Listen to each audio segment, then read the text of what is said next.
Well, we already showed that when v was 0.987 times the speed of light, gamma was, is it 5 point something?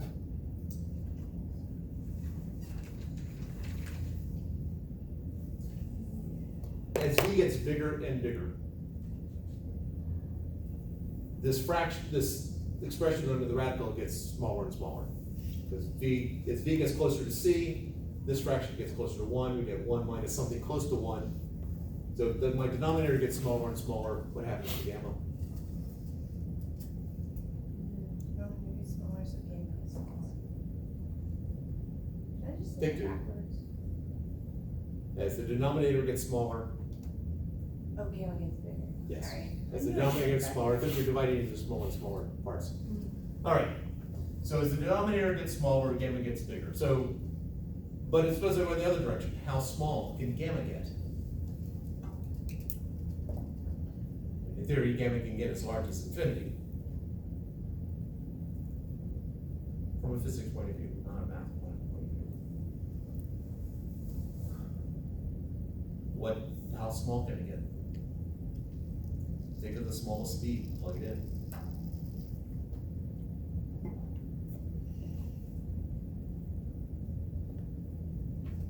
Smallest speed could still be a fraction of a fraction of a fraction of something, as long as it's not zero, right? Or it could be zero. Yeah, speed could be 0. So if the speed is 0, Square root of 1 over the square root of 1, which is, whatever the square root of, whatever it is. it's not that early. Come on. It's too early. Square root of 1, 1. 1 divided by the square root of 1. 1. Yeah. Gamma can't be any smaller than 1. Okay. All right, so again, we're doing the quick and dirty. I got 10 foot, 8 foot. Those are my two numbers that I'm dealing with. I got an equation here that relates the different lengths based as a factor of gamma. So I know gamma is 10/8 because really not much else I can do with those two numbers, which is 1.25.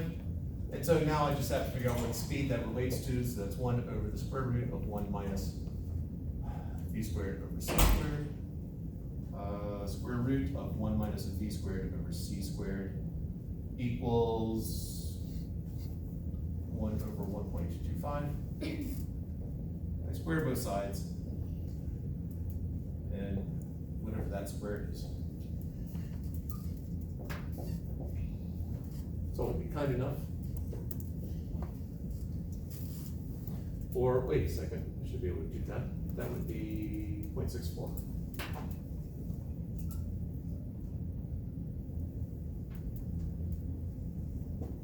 So I get v squared over c squared is equal to 0.36.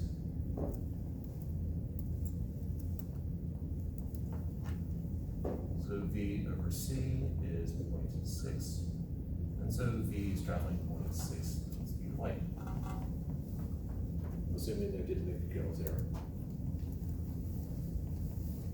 So if you travel 60% of the speed of light, so we are talking about 180 million meters a second.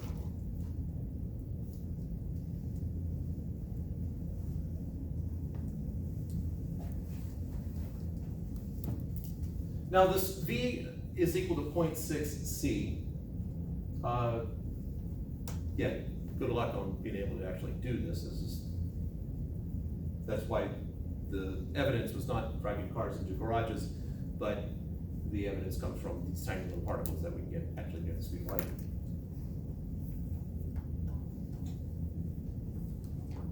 Having to write v and c is just a nuisance. So they decided, let's come up with one more shorthand. V over c, why don't we just make that a thing, and we will use the letter beta.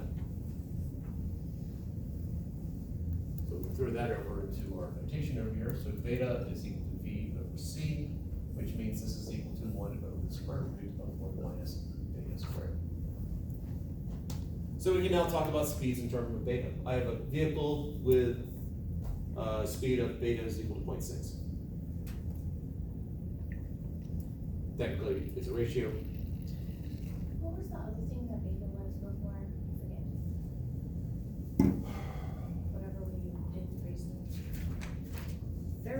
situation where those two are ever crossing. I'm trying to think of what else we use beta for other than just a temporary variable. Oh. We've used alpha for several things. When I think of it at 2 in the morning, Yeah. I'll help.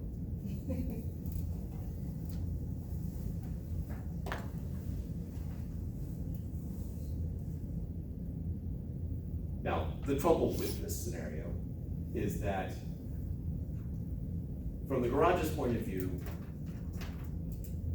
the car would be traveling 0.6 times the speed of light, and it will fit in. From the garage's point of view, the car will shrink in size. From the car's point of view, the garage is coming towards it at 0.6 times the speed of light, so the garage actually will shrink. So it'll be completely in the garage from one point of view, but not from the other point of view. And that's the trouble with this. So we need to somehow resolve that. That is what we're going to do next. I am not going to take you through the derivation. I'm sorry. There are what are known as the Lorentz transformations. I'm going to do a sort of conceptual followed by a hand wave. So we're going to start out with Galilean relativity. Because whenever I'm trying to figure out which of the Lorentz transformations I need, it's helpful for me to do it in Galilean relativity and then just throw that extra factor into it that we need.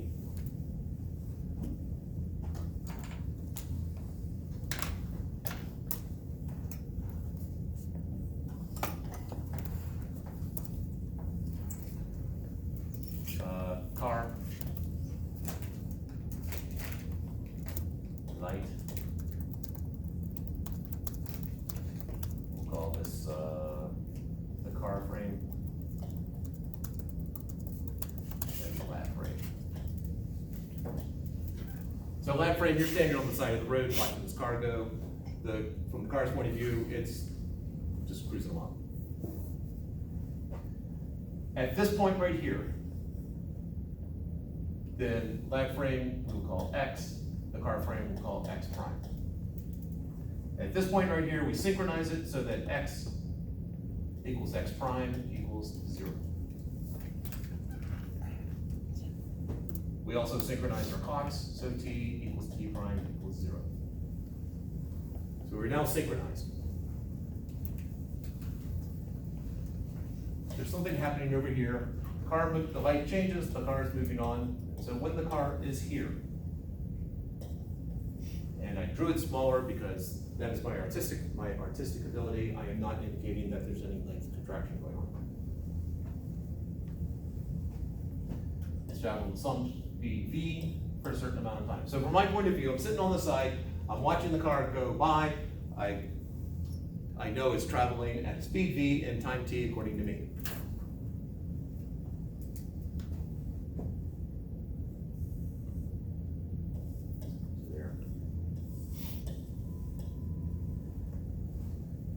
That distance right there, so if this is some distance x away, why don't we just call it x of 1. This distance should be x of 1 minus vt.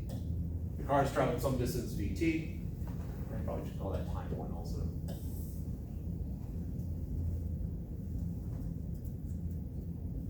So I know how fast the car is going, I time how, after say 10 seconds, I can do the math and I can figure out how far it is away from the next stoplight.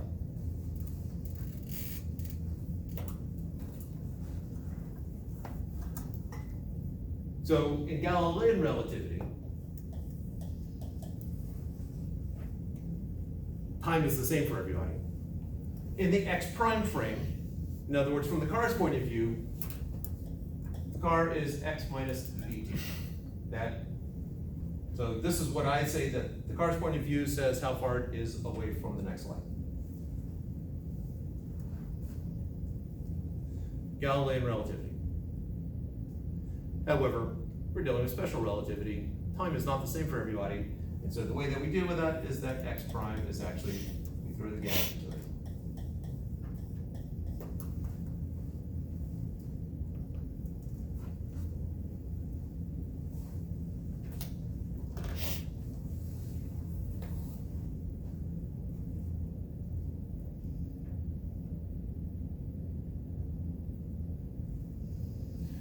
Galilean relativity, T and T prime are the same thing. So if I just solve for x, x would be x prime plus vt prime. And if I then shift it into special relativity, x is equal to gamma x prime plus vt prime.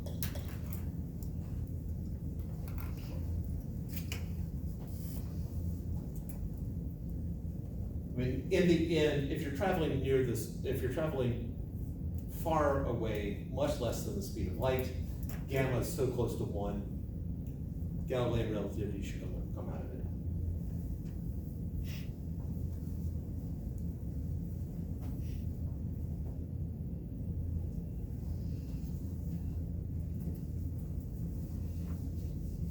So we're going to take that scenario there.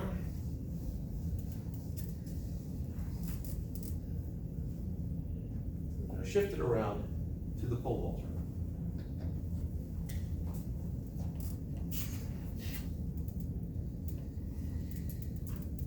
Barn.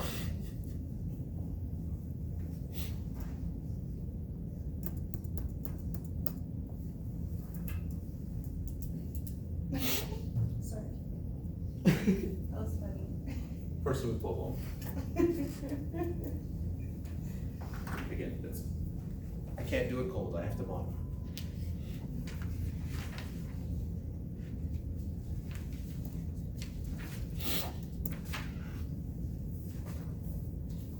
It'd probably be helpful to. Yep. I'm confused about, on the other one, you have x sub 1 and vt sub 1, but then we're back to using prime. Yeah. Is it the same, are those the same? Like, is the vt sub 1 the same as the vt prime, or are they actually different? All right, so, I'm sorry. no, it's unclear. All right. This is Galilean relativity here, and Okay. those two equations. In Galilean relativity, time is the same. Okay. So that, and I did do x1s and I suddenly dropped my subscripts there. Bad notation. Okay. But this, okay, technically would be ones there, ones there. Okay. Okay, I got it. Yes. That makes sense.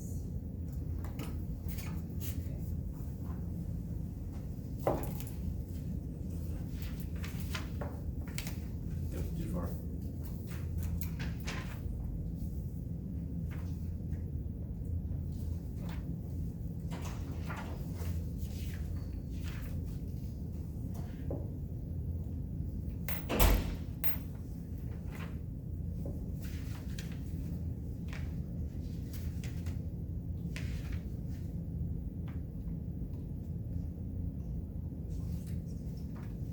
Well, somewhere in here.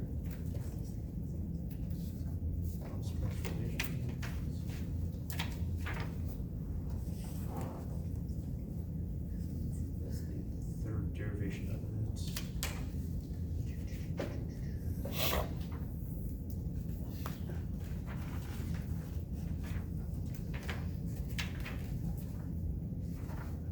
Well, you know what? What's my name? That can't go wrong. All right, this distance here, if I'm standing on the side of the barn, it is 20 meters long.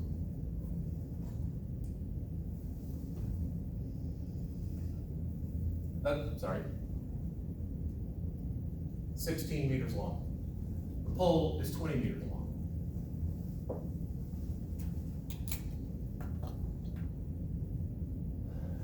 He is traveling at 0.8.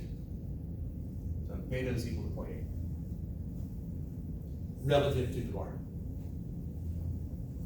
This would be the relative of the pole with respect to the barn.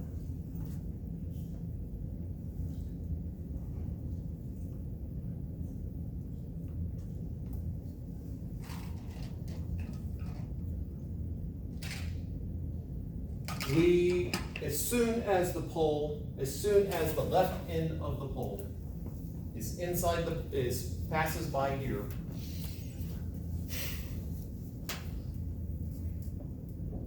then both doors will shut. Matter of fact, we're going to establish that this, from the pole's point of view, we'll call this x prime is equal to 0, and here, this part, x equals 0. We're going to also establish that when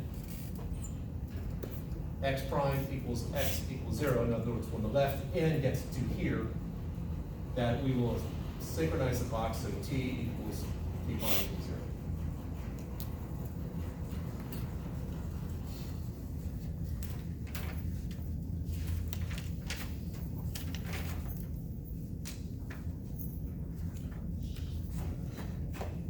It's in there somewhere. So let's establish a couple things here. So we're going to have two events. We'll have several events. We'll have event 1.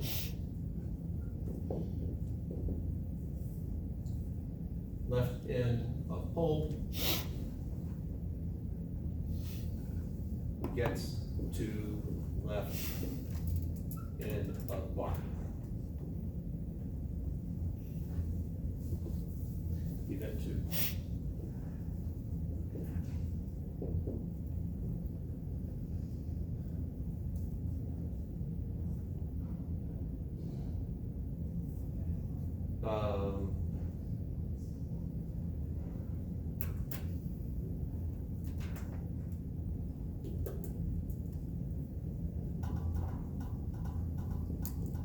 Barn doors closed.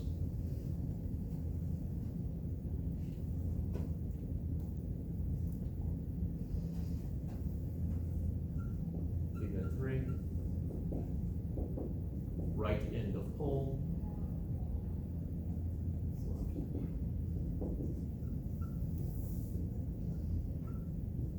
Hits right barn door.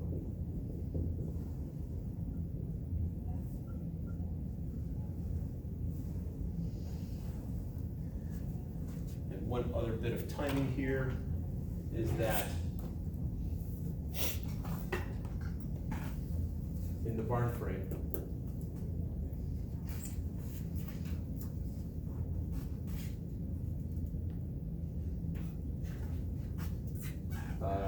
time of event 1 is the same as the time of event 2.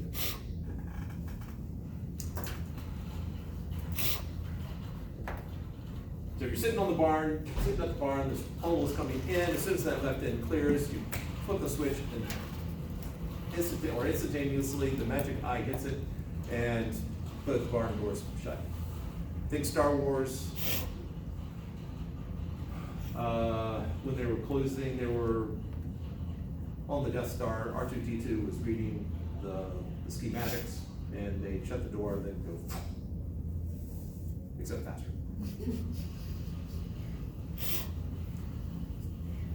So we need to define each of these events from the barn's point of view and from the pole's point of view.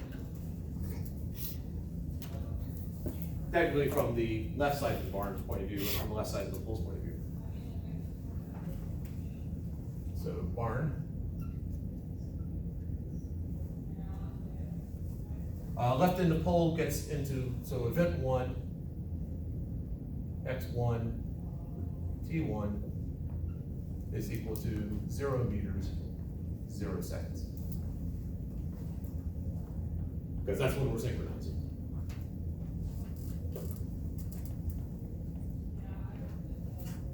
Barn doors closed is actually 2 events. There's the left side and the right side. So I call it 2L and 2R. So X to L, T to L. That happens at 0 meters, 0 seconds. Because as soon as that left end comes in, the left door closes. And X3L, I don't know where that's coming from, 2R, T2R.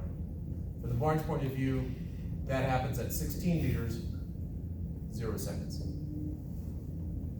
Because both doors, from the barn's point of view, both doors close simultaneously. And the 16 meters is the fact that this is my reference right here, and the right door is 16 meters away. You need to do a little bit of math in order to figure out when event 3 happens. So let's do it.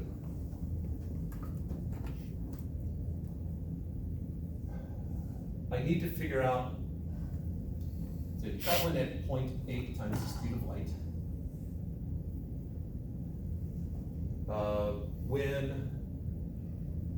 How long is the pole from the barn's point of view? Well, that 20 meters is from that is the rest length.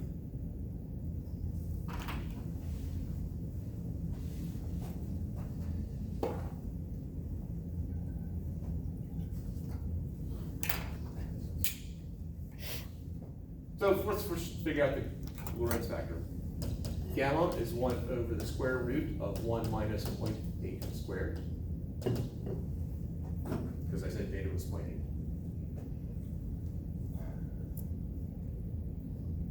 Which is 1.6.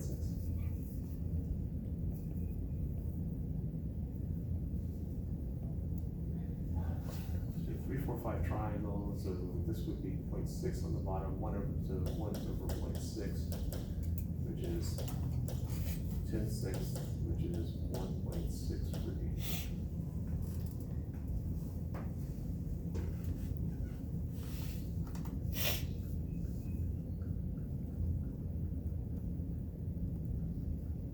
Well, this will definitely be different numbers, because I set it up last time so that gamma would be 2.